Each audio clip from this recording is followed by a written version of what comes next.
Hello everyone, welcome to life I study. और मैं Anjali life I study channel पर आपका स्वागत करती हूँ। आज की इस वीडियो में हम देश विदेश में हुए मेजर इवेंट्स जो कि एग्जाम पर्सपेक्टिव से हमारे लिए इम्पॉर्टेंट है, उन्हें इस वीडियो में कवर करेंगे। तो चलिए फिर शुरू करते हैं। पहला क्वेश्चन है, हाल ही में किस यूरोपीय देश में मतदान का पहला चरण पूर्ण हुआ है? तो यह यूरोपीय देश है फ्रांस। फ्रांस में संडे को वोटिंग हुई है, इसका पहला स्टेज कंप्लीट हुआ और जो इसकी नेक्स्ट वोटिंग है वो 24 अप्रैल को होगी। फ्रांस की राजधानी की बात करें तो फ्रांस की राजधानी है पेरिस और इसके जो करंट प्रेसिडेंट हैं वो है इमैनुअल मैक्रोन। ये है इमैनुअल मैक्रोन। इनकी पार्टी की बात करें तो इनकी पार्टी का नाम है एन मार्के। आई होप मैं सही प्रोनाउंसिएट कर रही हूँ। इनकी पार्टी का नाम है एन मार्के और अभी इस चुनाव में टोटल 12 कैंडिडेट खड़े हुए हैं। हमारे देश में पुडुचेरी और चेन्नई में भी यूरोपीय देश फ्रांस के नागरिक रहते हैं, तो उन लोगों ने भी इस चुनाव में वोटिंग की है। फ्रांस के विदेश में रह रहे नागरिकों को भी वोटिंग का अधिकार है, इस कारण इन लोगों ने भी वोटिंग की है, वोट डाले हैं। फ्रांस की बात करें तो France United nation security council का भी मेंबर है। और हम अपने देश की अगर बात करें तो हमारे देश में संविधान की अनुच्छेद 324 से लेकर 329 तक, आर्टिकल 324 से लेकर 329 तक चुनाव से संबंधित प्रावधान दिए गए हैं। और यह संविधान किस भाग में है? तो संविधान के भाग 15 में वर्णित है। संविधान के भाग 15 में, आपको भाग भी याद रखना है, तो संविधान के भाग 15 में इसका वर्णन किया गया है। अब बात करते हैं अगले क्वेश्चन की। तो अगला क्वेश्चन है, हाल ही में संविधान निर्माता डॉक्टर भीमराव अंबेडकर की कौन सी जयंती के अवसर पर उनकी प्रतिमा स्टैचू ऑफ नॉलेज का अनावरण किया गया है?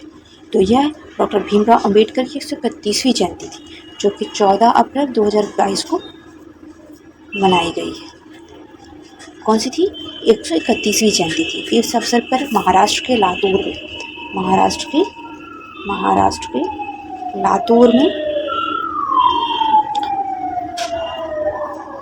में डॉक्टर बाबा साहब अम्बेडकर की प्रतिमा का अनावरण किया गया है, जिसका नाम है स्टैचू ऑफ नॉलेज। यह उनके सम्मान में इस प्रतिमा को स्थापित किया गया है। और इस प्रतिमा की जो मतलब हाइट है वो 70 फीट है। इसका सेपरेट वीडियो आपको लाइफ आई स्टडी चैनल में मिल जाएगा, आप प्लेलिस्ट में जाकर चेक कर सकते हैं। डॉक्टर अंबेडकर की बात करें तो डॉक्टर अंबेडकर के जो मेजर अचीवमेंट्स रहे हैं उनमें है, पहला तो वो प्रारूप समिति के अध्यक्ष थे, जो कि भारत की संविधान निर्माता समिति रही है, तो उसके अध्यक्ष थे डॉक्टर अंबेडकर। और इस समिति का कार्य क्या था? संविधान का निर्माण करना। इसकी स्थापना हुई थी 29 अगस्त 1947 को। तो आपसे एग्जाम में पूछा जा सकता है कि प्रारूप समिति का गठन कब किया गया था? तो यह 29 अगस्त 1947 को किया गया था। बात करें पूना पैक्ट की, जो कि डॉक्टर अंबेडकर के प्रयासों के कारण ही साइन किया जा सका था। इसमें जो मतलब हिंदू सवर्ण है और जो माइनॉरिटी में जो कि मतलब कि जो निचले तबके के लोग हैं, उनके बीच में ये पूर्ण पैक्ट साइन किया गया था। उनके हितों की रक्षा के लिए, उनके अधिकारों की रक्षा के लिए यह जो पैक्ट है साइन किया गया था। और ये कब साइन किया गया था? तो पूर्ण पैक्ट साइन किया गया था 24 सितंबर 1932। 24 सितंबर 1932। इसके सिवा डॉक्टर अंबेडकर ने बहिष्कृत हितकारिणी सभा की भी स्थापना की थी। बहिष्कृत हितकारिणी सभा की स्थापना भी डॉक्टर अंबेडकर ने की थी। कब करी थी? 1924 में। तो आपको इन सब का ईयर याद रखना है, ये एग्जाम पर्सपेक्टिव से इम्पॉर्टेंट है। आगे बात करते हैं अगले क्वेश्चन की। तो मेड इन इंडिया डोर्नियर 228 विमान, यानी भारत द्वारा निर्मित डोर्नियर 228 विमान ने अपनी पहली उड़ान किन दो राज्यों के मध्य भरी? यह इसकी पहली फ्लाइट थी, ये किन दो राज्यों के मध्य भरी? तो यह है आसाम और अरुणाचल प्रदेश। ये जो मेड इन इंडिया डोर्नियर 228 विमान है, इसने असम के डिब्रूगढ़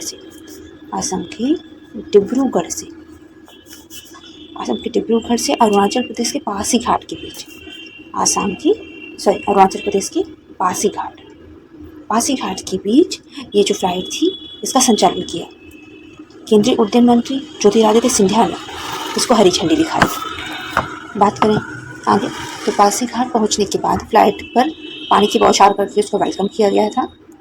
और इसके साथ ही साथ इस उड़ान के अलावा क्या किया गया है तो असम के लीलाबाड़ी में लीलाबाड़ी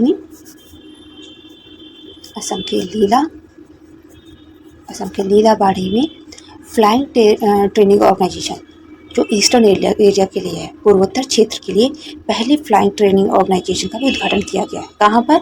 असम के लीलाबाड़ी में। किसका उद्घाटन किया गया है? पूर्वोत्तर क्षेत्र के लिए पहली फ्लाइंग ट्रेनिंग ऑर्गेनाइजेशन का उद्घाटन किया गया है।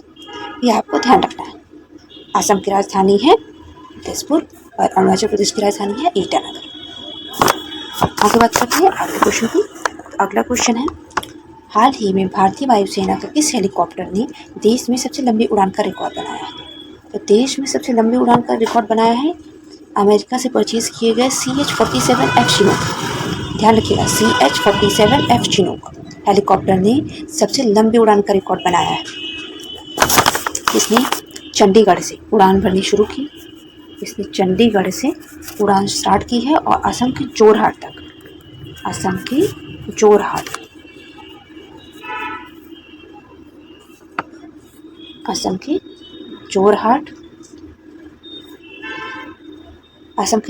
तक नॉन स्टॉप उड़ान भरी है। कहाँ से कहाँ तक? तो चंडीगढ़ से असम के जोरहाट तक। आपको ध्यान रखना है कितनी किलोमीटर की इसने फ्लाइट की है। तो इसने करी है 1910 किलोमीटर। इसने 1910 किलोमीटर की फ़्लाइट ट्रैवल की है। 7.5 घंटे। कितना टाइम लिया इसने? 7.5 घंटे का टाइम लिया। बिना रुके नॉन स्टॉप सबसे अधिक दूरी की उड़ान भरने का रिकॉर्ड बनाया है। किसने? चिनूक ने। अब ये जो चिनूक है ये हमने किस देश से परचेज किया है? तो इसे हमने अमेरिका की कंपनी बोइंग से परचेज किया है। आगे बात करते हैं अगले क्वेश्चन की। अगला क्वेश्चन है, national junior classic power lifting championship में किस प्रदेश के खिलाड़ी ने स्वर्ण पदक जीता? तो यह है मध्य प्रदेश के Aman Rathore. National junior classic power lifting championship में मध्य प्रदेश के सीहोर के रहने वाले अमन राठौर ने गोल्ड मेडल जीता है। यह चैंपियनशिप कहाँ पे आयोजित की गई थी? तो यह केरला के अलाप्पा में आयोजित की गई थी। और इसमें पहले रैंक पे थे कौन? अमन राठौर। और दूसरे रैंक पे थे सूरज सिंह।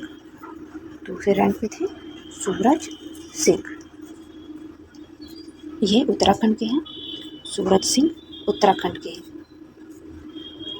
तीसरे रैंक पे थे वासु अग्रवाल।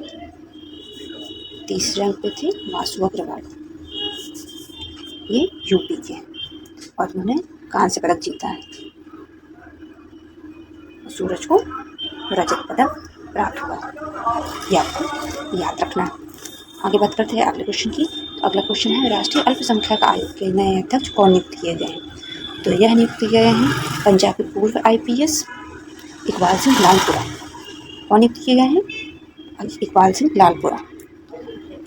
लालपुरा ने ही 1981 में जर्नैल सिंह भिंडरावाले को गिरफ्तार किया था। इन्होंने ही उन्हें अरेस्ट किया था।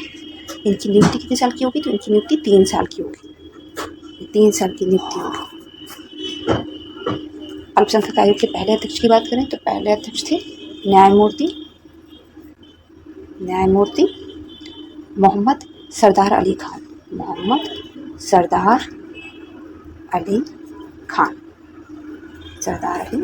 ये अल्पसंख्यक आयोग के पहले अध्यक्ष थे। अब बात करते हैं अगले क्वेश्चन की। अगले क्वेश्चन में जाने से पहले राष्ट्रीय अल्पसंख्यक आयोग के बारे में बात करें तो यह एक संवैधानिक निकाय है जिसकी स्थापना 1992 में हुई थी। कभी थी? 1992 में। हम बात करते हैं अगले क्वेश्चन की। तो अगला क्वेश्चन है, नवनिर्मित प्रधानमंत्री संग्रहालय की आधारशिला कब रखी गई थी? तो यह जो प्रधानमंत्री संग्रहालय बनाया गया है जिसका जो इनॉग्रेशन है वो अभी 14 अप्रैल 2022 को किया गया। इसका जो इनॉग्रेशन है ये 14 अप्रैल 2022 को डॉक्टर अंबेडकर के सम्मान में किया गया है। तो इसकी जो आधारशिला है वह वर्ष 2018 में रखी गई थी। कब रखी गई थी? वर्ष 2018 में। इस संग्रहालय का उद्घाटन तीन मूर्ति भवन परिसर में प्रधानमंत्री नरेंद्र मोदी जी ने किया था। कहाँ पर किया? तीन मूर्ति भवन परिसर में। किसने किया? प्रधानमंत्री नरेंद्र मोदी जी ने किया। ये टोटल 45 एकड़ के एरिया में फैला हुआ है। इसकी एरिया की बात करें तो टोटल 45 एकड़ के एरिया में फैला हुआ है। साथ ही साथ इस म्यूजियम में देश के पहले प्रधानमंत्री पंडित नेहरू से लेकर जो हमारे मौजूदा प्रधानमंत्री हैं, मौजूदा प्रधानमंत्री श्री नरेंद्र मोदी जी तक के सभी प्रधानमंत्रियों के जीवन दर्शन का विस्तार संग्रहित किया गया है। यानी सब सारे जो प्रधानमंत्री हैं, सरदार बाबा साहब अम्बेडकर, महात्मा गांधी, जयप्रकाश नारायण, इन सब के जीवन से जुड़े हुए जो यादगार क्षण है उनको यहाँ पर कलेक्ट किया गया है। इसके लागत की बात करें तो इसकी टोटल कॉस्ट आई है 271 करोड़। इसकी जो टोटल कॉस्ट है वो 271 करोड़। अब बात करते हैं अगले क्वेश्चन की। अगला क्वेश्चन है, हाल ही में सबसे कम उम्र का पहला और दुनिया का दूसरा गूगल बॉय कौन बना? तो यह बना है मध्य प्रदेश के रीवा जिले के यशस्वी मिश्रा। मध्य प्रदेश के रीवा जिले के यशस्वी मिश्रा ये बने हैं सबसे कम उम्र के। ये 14 माह के, इनके नाम है रिकॉर्ड 14 माह में बन गया। ये 14 माह के सबसे कम उम्र के दुनिया के दूसरे गूगल बॉय बने। बात करते हैं यशस्वी मिश्रा के बारे में। तो जो यशस्वी हैं इन्होंने सिर्फ 3 मिनट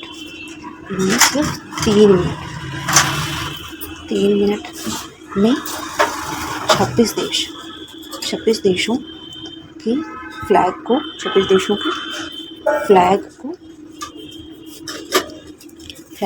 सीक्वेंस में, मतलब कि धारा प्रवाह इन्होंने आइडेंटिफाई कर लिया। किसी देश के 26 देशों के जो झंडे हैं उनको इन्होंने 3 मिनट के अंदर फ्लो में आइडेंटिफाई कर लिया। और इनकी एज जैसा कि मैंने बताया कितनी है, 14 मंथ्स, जो कि अपने आप में एक बहुत ही बड़ी अचीवमेंट है। अब बात करते हैं कि जो तो हो गए दुनिया के दूसरे गूगल बॉय। पहले गूगल बॉय कौन थे? तो पहले गूगल बॉय हैं जिनका नाम है कौटिल्य पंडित। पहले गूगल बॉय का नाम है कौटिल्य पंडित। और इन्होंने जो अपनी ये अचीवमेंट थी, मतलब कि गूगल बॉय की संख्या जो उन्होंने पाई थी 4 वर्ष की अवस्था में पाई थी। उन्होंने 4 वर्ष की अवस्था में गूगल बॉय खिताब जीता था। और यह कौन बनेगा करोड़पति में भी वर्ष 2013 में आए थे। इन्हें वहाँ पे भी बुलाया गया था। कौन बनेगा करोड़पति के शो में भी है गए थे। कब? वर्ष 2013 में। लेकिन यशस्वी ने महज 14 महीने में यह उपलब्धि हासिल की है। कहाँ से हैं? ध्यान रखना है, यह मध्य प्रदेश के रीवा जिले से। क्या किया है? 3 मिनट के भीतर 26 देशों के झंडों को आइडेंटिफाई किया।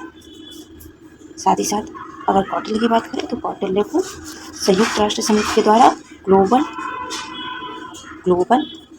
चाइल्ड प्रोडिजी 2020-21 का खिताब मिला है। 2020-21 का खिताब भी मिला है।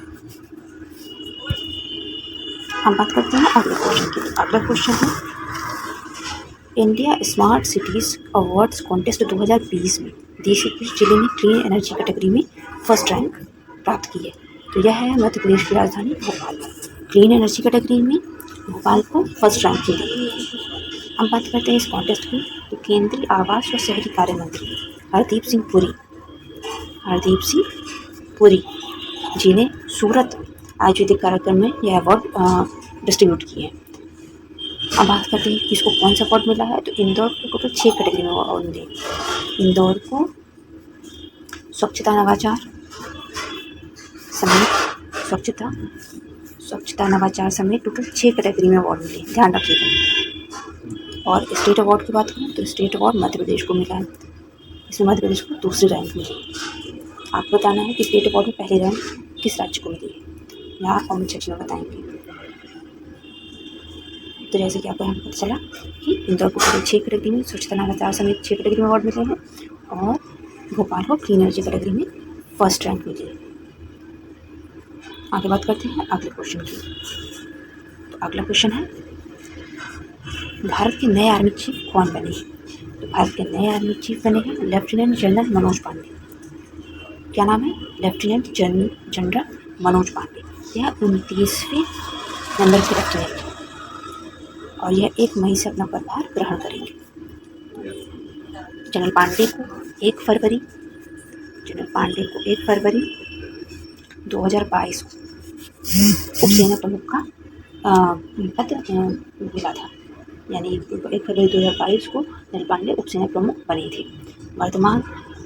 वर्तमान सेना प्रमुख की बात करें तो वर्तमान सेना प्रमुख हैं अभी जनरल MM नरवणे। इनका कार्यकाल इसी महीने खत्म हो रहा है अप्रैल में, जिसके बाद जो जनरल पांडे हैं वो 1 मई से अपना पदभार ग्रहण करेंगे। ये पहले ऐसे सेना प्रमुख हैं जो कि इंजीनियरिंग बैकग्राउंड से आते हैं और आर्मी चीफ के पद पर अभी आर्मी चीफ मतलब बनेंगे, आर्मी चीफ का पद ग्रहण करेंगे। जनरल पांडे ने कश्मीर में जो ऑपरेशन पराक्रम हुआ था उसे भी लीड किया था। कश्मीर की ऑपरेशन पराक्रम को भी इन्होंने लीड किया था। अब बात करते हैं अगले क्वेश्चन की। तो अगला क्वेश्चन है, दुनिया की सबसे ऊंची टनल भारत के किन 2 राज्यों या केंद्र शासित प्रदेशों को जोड़ेगी? तो यह 2 राज्य हैं, एक पहला है केंद्र शासित प्रदेश लद्दाख और दूसरा है हिमाचल प्रदेश। इन दोनों को जोड़ने के लिए जो शिंकुला दर्रा है, शिंकुला दर्रे पर दुनिया की सबसे ऊंची टनल बनाई जाएगी। कहाँ पर बनेगी ये टनल? ये बनेगी शिंकुला दर्रे पे। आपको इसका भी नाम याद रखना है, शिंकुला दर्रे पर यह टनल बनेगी। किसको जोड़ेगी? लद्दाख और हिमाचल प्रदेश को। ये जो टनल है यह सी सरफेस से 16,580 फीट की ऊंचाई पर बनाई जाएगी। इस टनल को बनाएगा कौन? इस टनल को बनाएगा BRO, यानी बॉर्डर रोड ऑर्गेनाइजेशन। BRO का फॉर्म हुआ था, तो यह फॉर्म हुआ था 7 मई 1960। BRO ने हिमाचल प्रदेश में प्रोजेक्ट योजक चला रखा है। उनके अलग अलग स्टेट में अलग अलग नाम से प्रोजेक्ट एग्जीक्यूट करते हैं, जिसमें से कि हिमाचल प्रदेश में जो प्रोजेक्ट चल रहा है उसका नाम है योजक। क्या नाम है? योजक। और इस योजक प्रोजेक्ट के तहत ही अटल टनल बनाई गई थी। अटल टनल जो है वह प्रोजेक्ट योजक के अंदर ही बनाई गई थी। आपको बताना है कमेंट सेक्शन में कि लद्दाख में BRO प्रोजेक्ट चलाया जा रहा है उसका नाम क्या है। बात करते हैं, जैसे आपको पता है कि हिमाचल में रोड इंफ्रास्ट्रक्चर को बूस्ट करने के लिए ये जो प्रोजेक्ट योजक है इसे लॉन्च किया गया था। इस टनल के बनने से फ़ायदा क्या होगा? तो ये जो टनल है इसकी लेंथ की पहले बात कर लेते हैं। तो ये टनल कितनी लंबी होगी? तो ये होगी 4 किलोमीटर और 250 मीटर। 4 किलोमीटर 250 मीटर इस टनल की लेंथ होगी। और इस टनल को NTM तकनीक द्वारा बनाया जाएगा। NTM तकनीक द्वारा इस टनल को निर्माण किया जाएगा इस टनल का। और टनल के बन जाने के बाद जो सेना है, सेना के लिए यह मार्ग सुगम हो जाएगा, क्योंकि जो लद्दाख का एरिया है, जो हिमाचल प्रदेश का एरिया है, वो काफ़ी पहाड़ी एरिया है और जो सर्दी का समय होता है उस समय में यहाँ पे आवागमन टोटली बंद हो जाता है। इसकी वजह से सबसे ज़्यादा अगर दिक्कत होती है तो वह सेना को भी फेस करनी पड़ती है। इस केस में ये जो टनल है ये बहुत ज़्यादा कारगर साबित होती है। सो फ्रेंड्स, इस वीडियो में मैंने इतनी क्वेश्चंस कवर किए हैं। Thanks for watching.